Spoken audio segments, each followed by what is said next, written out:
Welcome back, lighting friends. Rob from Pathway Connectivity Solutions with the Cognito Lighting Control Console.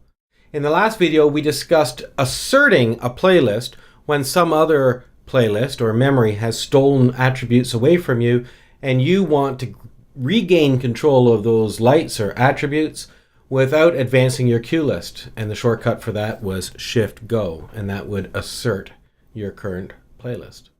So, this time what we're going to do is look at these nuisance things that might have got recorded into another memory or another playlist, and when you realize that you don't really want them there because they're stealing from you in inappropriate times, what you can do about that. And what you need to do is knock out those attributes and then update the memory or the cue.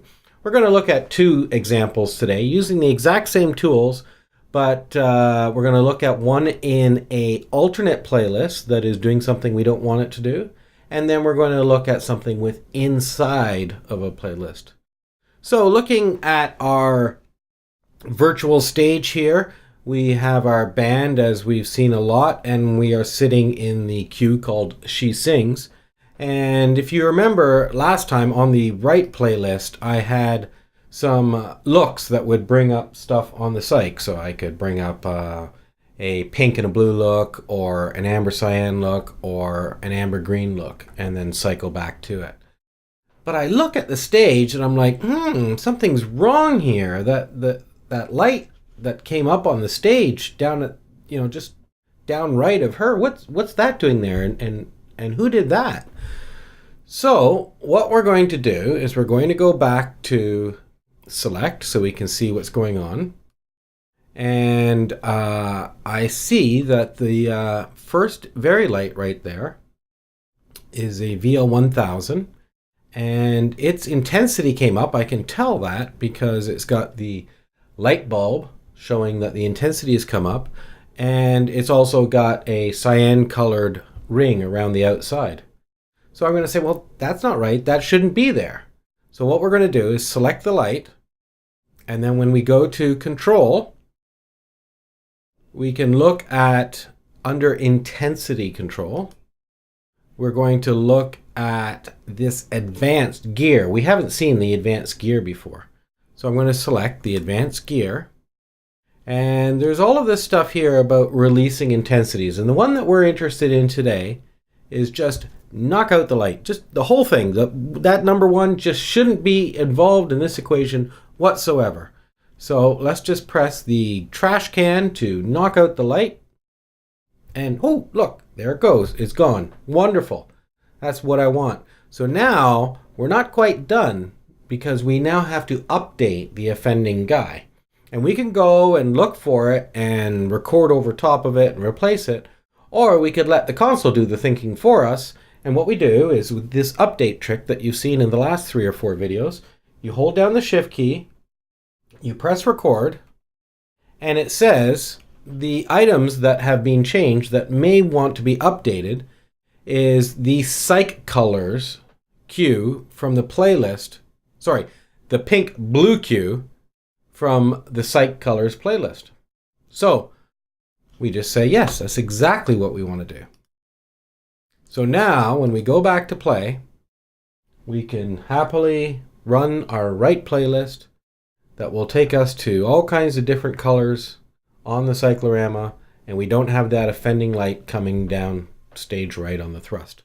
So let me just release that out. That's our first example of showing what happens when something on an alternate playlist or an alternate memory, the same thing would apply if you had something on memories, and how you can update the item, the cue, the memory, using knockout. So now let's just advance on my left playlist here, which is running our stage show. We're currently sitting in the cue called She Sings. And now I've changed these from the past video, so you'll notice. I'm going to take out the front lights, and I'm going to put a special on the bass player. And the special is another automated light. It's a Vari-Light. It doesn't have to be a Vari-Light. It could just be a conventional dimmer or an RGB or anything at all. But I'm just using this example to show you how you can knock out just a position or just a shape or just a color or the whole light, which we just did. So I am now going to advance into the base solo, and all the other front lights go out. And look at that, we have a blue breakup that's sitting right on top of the bass player. I love it. It's art. Now let's advance into the next cue, which is the piano. And the light moves over, the gobo changed, and it went to pink. Let's have another quick look at that. So it's blue, and it's concentric circles or spirals. When we move it over, it goes to two different gobos, which is a bit of a mess, and it goes to pink. So lighting designer says to me, well, I hate those gobos, flicking about. Can you stop that? I'll say, yeah, you just want to leave it on the gobo that was on the bass player? Yeah. Okay. So what we do is we go to select. We look at our light number 2 here, and we see all kinds of stuff happen in this cue. The color changed, and the shape changed, and the position changed, and the intensity went up. So what I'm going to do is I'm going to select that light, and then we know that gobos are a shape attribute. So I'm going to hit the shape button on the desk, which is going to take me to control shape. And under, again, this advanced tool of all the selected tools in the shape control, we see another trash can called knockout. And this time there's just one, and it says knocking out the shape, because if you look at it under intensity, you can knock out just the intensity, or you can knock out the whole light. See, it's got a little light here, and here it's just the little light bulb showing intensity. If we go back to shape now, and we look, the trash can just has that shape symbol in there. So I'm going to press knockout, and look at that. Right away, it went to the gobo that was on the bass player. So I'm really happy with that. So don't forget, you got to update it. Shift, record, and it says, all right, let's update the piano, which takes the sight to pink. That's our current cue. Perfect. Love it. So now we can back up, and we run our cue again, and we don't have the gobo flipping.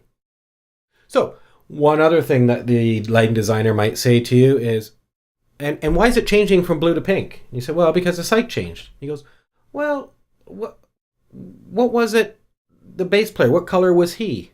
And I could say, well, I could back up and look at it, or I could just go to control color, go to this advanced screen, knock out the color. You see the little paintbrush there. And if we just press knockout, what it does is it goes back to the value it was prior. And in this case, it was blue, exactly what the bass player had. So now I can do a shift record, and again, update the piano. And let's have a look at it. So there's our bass player cue. Stand by and go to piano. And it's just a move, and it goes over, not changing gobo, not changing color. And if you go back to select, you'll see, looking at light number 2, there's a light bulb icon showing that the intensity went up, and a position icon showing that it has moved, but there is no color icon and there is no shape icon because it wasn't involved in the cue called piano, pink. So that's a little discussion about updating cues by using knockout. And in the next video, we're going to have a look at the info button down here to show you exactly who's got control of what attributes on your selected lights. So I hope you join me next time. Until then, I'm Rob with Pathway Connectivity Solutions. Thanks.